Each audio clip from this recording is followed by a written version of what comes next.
Hey guys, Myra with Siddharth talk में आपका स्वागत है। तो भैया, पखन की लाइफ स्टेबल है ही नहीं। पखन और तीनों के बीच में कुछ ना कुछ लगा ही रहता है। तो अभी रिसेंटली में इनकी लाइफ में पहले भी 3-4 महीने पहले प्रॉब्लम क्रिएट हो गई थी। फिर से अभी इनकी फैमिली में फिर से बहुत झगड़े चल रहे हैं। नीतू को, तीनों को ही लेके कहीं ना कहीं इनके घर में किचकिच होती है। मैं बताती हूँ, जब से इनके छोटे वाले बेटे की शादी हुई है, जो इनकी छोटी वाली बहू है, वो जब से ऐसी आई है इनके घर में बहुत फूट डलवाती है। और तीनों के लिए हर वक्त बोला जाता है, मैं नाम क्लियर नहीं ले सकती क्योंकि आप समझ जाओ तीनों मैं किसको बोल रही हूँ, जिनकी स्क्रीनशॉट पे आप फोटो देख रहे हैं। तो भैया, इनको बोला जाता है कि जब से आई है घर तोड़वाने की कोशिश करती है, हमको अलग अलग करती है, पैसे के चक्कर में है, ये है वो है।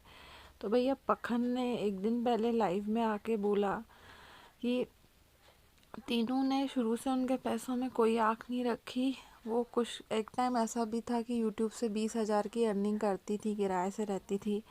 और पखन और तीनों, हम उन्होंने अपने नाम लेके बोला कि हम जो भी हैं आप लोगों के प्यार की वजह से हैं, इतना आगे बढ़े हैं, आप लोगों की वजह से बढ़े हैं, हमने बुरे दिन भी देखे हैं। तो वो यही बोल रहे हैं कि जो करता है भगवान करता है। कुछ उनके हेटर्स हैं और कुछ उनके फैमिली वाले हैं। बहुत उनने मैंने तो वर्ड सुने तो हैरान हो गई। बोल रहे थे कि कुछ लोग हैं बहुत गंदा गंदा वर्ड मेरे दोस्तों को बोल रहे हैं, मुझे बोल रहे हैं कि पेशाब की औलाद। तो कितना वल्गर वर्ड उनके लिए यूज़ कर रहे हैं। तो वो कुछ ना कहीं वो बहुत ज़्यादा दुखी थे, इमोशनल तो इतने हो गए थे कि वो शायद रो देते, और शायद उनकी आंखों में आंसू भी थे। तो वो ये बोल रहे थे कि यार, सब अपनी अपनी स्टोरी सुना रहे हैं, तुम मेरी स्टोरी सुनोगे तो चुप हो जाओगे, तो मुझे मजबूर मत करो।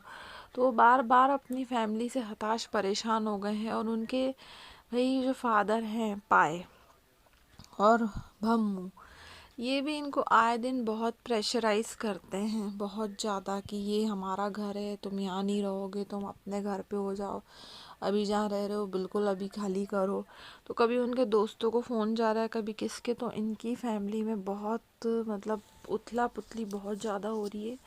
तो मुझे नहीं लगता अभी साथ में रह पाएंगे, क्योंकि यार घर के बड़े ही ऐसे हैं तो बच्चे क्या करेंगे।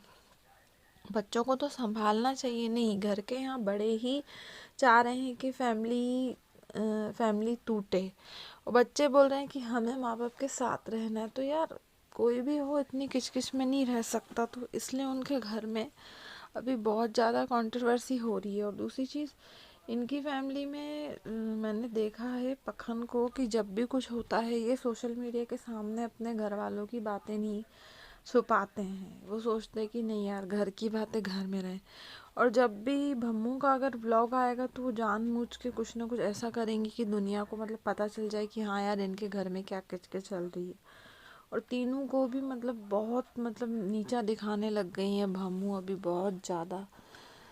तो यार, सीधी सी बात है, पखन और तीनों इतने ही बुरे होते तो उनको लोग इतना प्यार नहीं देते और इतने आगे तक नहीं जाते। अभी भी मैंने उनकी लाइव देखी तो लाइव पे वो यही बोल रहे थे कि यार, जो है भगवान करता है, हमें इंसान होके इतना घमंड नहीं करना चाहिए। तो उनकी मुझे एक बात सही लगी, उन्होंने बोला कि घर के बाहर खड़े रह के आप देखो अगर आसमान की तरफ, तो भगवान ने ही सबको बनाया है। और सही बोला कि जो जैसी भावना रखता है ना, उसको भगवान वैसा ही देता है।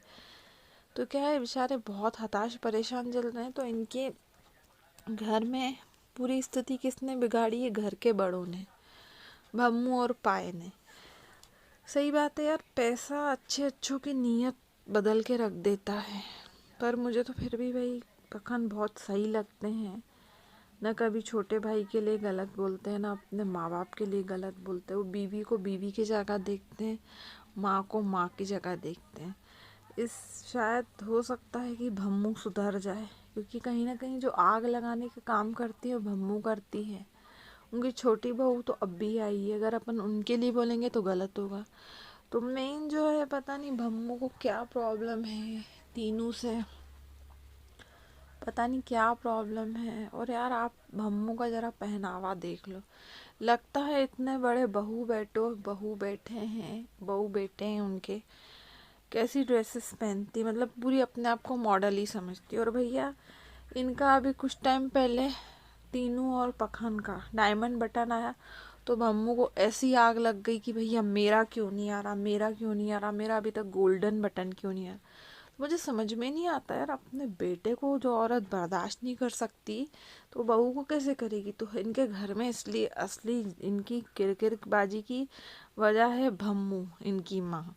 तीनों के पीछे आग लगाती होंगी तो भैया सामने वाला कितना बर्दाश्त करके कितना करेगा।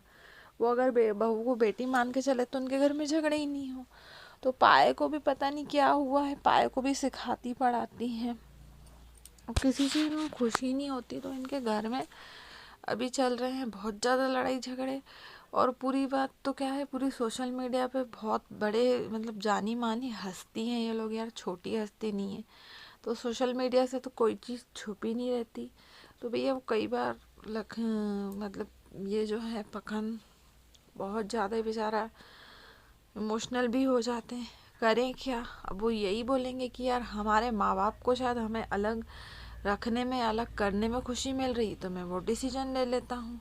दूर रहेंगे तो क्या पता उनके बीच में प्यार भी बना लें, क्योंकि जब तक पास में है, पास में साथ में रह रहे हैं तो उनके बीच में किरकिर हो रहे हैं। तो भैया कुछ नहीं कर सकते हैं, इनके घर में भी फैले हुए हैं बहुत ज़्यादा झगड़े। और जब तक सही होगा, इसलिए स्पेशली वो न्यू ईयर के दिन लाइव पे आए, लाइव पे उन्होंने एक एक चीज़ क्लियर करी और बोला कि समझने वाले समझ जाओ, मेरे को मजबूर मत करो, मेरे को इतना मत छेड़ो कि मैं तुम्हारे लिए बोलूं। आई होप सो आपको वीडियो पसंद आए तो लाइक करिएगा, सब्सक्राइब करिएगा, शेयर करिएगा एंड कमेंट करके बताइए कैसा लगा। Bye bye.